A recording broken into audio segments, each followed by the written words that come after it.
Guys വരൂ നമുക്കിന്നൊരു എന്താ പറയുക ട്രാൻസ്പെറൻറ്റ് പൗച്ച് ഉണ്ടാക്കിയാലോ. ഞാൻ കഴിഞ്ഞ ആഴ്ച ഇത് ഉണ്ടാക്കിയായിരുന്നു. പെട്ടെന്ന് ഇത് മങ്ങിപ്പോയാണ്. അപ്പോൾ പുതിയത് ഉണ്ടാക്കണമെന്ന് വിചാരിച്ചതാണ്. ഞാൻ ഇതിനകത്ത് ഈ ഒരു ഷാമ്പു ആയിരുന്നു ഇട്ട് വെച്ചത്. അപ്പോൾ നമുക്ക് പുതിയത് ഒരെണ്ണം ചെയ്താലോ. അതിന് വേണ്ടി ഞങ്ങൾക്ക് വേണ്ടത് ആദ്യം തന്നെ ഒരു ട്രാൻസ്പെറൻറ്റ് ഷീറ്റാണ്. ഈ സ്റ്റിക്കറിൻ്റെ ഒരു ഷീറ്റാണ്. അപ്പോഴത്തേക്ക് ഞാൻ എൻ്റെ ആവശ്യത്തിന് അളവിന് വെട്ടിയെടുക്കുന്നുണ്ട്. വെട്ടിയെടുത്തിട്ടുണ്ട്. ഇനി നമുക്കാണെങ്കിൽ ട്രാൻസ്പെറൻറ്റ് സലാഡ് ടാപ്പ് യൂസ് ചെയ്ത് ഈ ഒരു സൈഡും ഒട്ടിച്ചെടുക്കാവേ.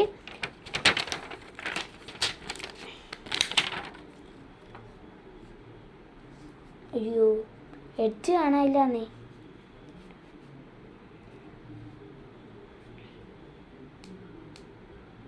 കിട്ടി ഗൈസ്, കയ്യിൽ നിന്ന് പോയാ.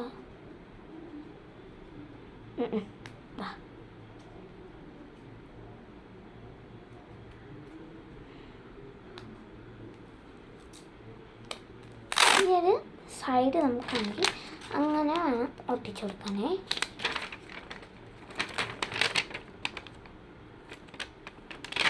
എന്നിട്ട് മറിച്ചിട്ട് വെച്ചിട്ടും കൂടെ ഒട്ടിച്ചു കൊടുക്കാതെ ഒട്ടിയിരുന്നോളും, കുഴപ്പമില്ല. ശരിയാക്കാന്നേ. അങ്ങനെ ഒട്ടിച്ചതിന് ശേഷം നമുക്ക് ആവശ്യത്തിന് അളവിന് കട്ട് ചെയ്തെടുക്കുക. ഞാൻ ഇപ്പോൾ 2 സൈഡും ഒന്ന് ഒട്ടിച്ചിട്ട് വരാവേ.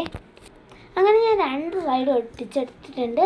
ഇനി നമുക്ക് വേണ്ടതെന്ന് വെച്ചാൽ ഈ ഒരു ട്രാൻസ്പെറൻറ്റ് സലാഡ് ടാപ്പ് തന്നെ നിങ്ങളിൽ ഡബിൾ സൈഡ് ടാപ്പ് ഉണ്ടെങ്കിൽ ഡബിൾ സൈഡ് എടുക്കാം. എൻ്റെ കയ്യിൽ ഡബിൾ സൈഡ് ടാപ്പ് ഉണ്ടായിരുന്നു, തീർന്നു പോയായിരുന്നേ. വയറൊക്കെ ഒട്ടിക്കാൻ വേണ്ടിയിട്ട് എടുത്തായിരുന്നു. അപ്പോൾ ഇതേപോലെ എടുത്തതിന് ശേഷം നമ്മൾ ഉണ്ടാക്കിയില്ലേ ആ ഒരു പോക്കറ്റ് പോലത്തെ അതിൻ്റെ പുറത്തോട്ട് ഒന്ന് ഒട്ടിച്ചതിന് ശേഷം അതൊന്ന് യോജിച്ച് വെച്ച് കൊടുക്കുക. അപ്പോൾ നമുക്ക് ആവശ്യമൊക്കെ തുറക്കുകയും ചെയ്യാം, അടയ്ക്കുകയും ചെയ്യാം. എന്നിട്ട് നമ്മുടെ ക്യൂട്ട് സ്റ്റിക്കേഴ്സൊക്കെ ഉണ്ട്, അതൊക്കെ ഒന്ന് ഒട്ടിച്ചെടുക്കുക. ഞാനൊരു 3 ഹാർട്ട്സ്, പിന്നെ ഈ ഒരു ചെടി ഒട്ടിക്കുന്നുണ്ട്. ചെടി കീറിപ്പോയി ഒട്ടിക്കാൻ പറ്റില്ല. പിന്നെ നമുക്ക് എന്തൊക്കെ ഒട്ടിക്കാൻ പറ്റും അത്രയും സ്റ്റിക്കേഴ്സ് നിങ്ങൾ ഒട്ടിച്ചെടുത്തോ. പിന്നെ ഇതൊരു പോക്കറ്റ് ബാഗല്ലേ, അപ്പോൾ ബാഗിൻ്റെ ഒരു സ്റ്റിക്കേഴ്സൊക്കെ ഒട്ടിക്കുന്നുണ്ട്. അപ്പോൾ ഇതാണ് ഫൈനൽ ലുക്ക് മക്കളെ. നമുക്കിതൊന്ന് ഓപ്പൺ ചെയ്യാൻ വേണ്ടിയിട്ട് പറ്റും. കാണിച്ചു തരാവേ.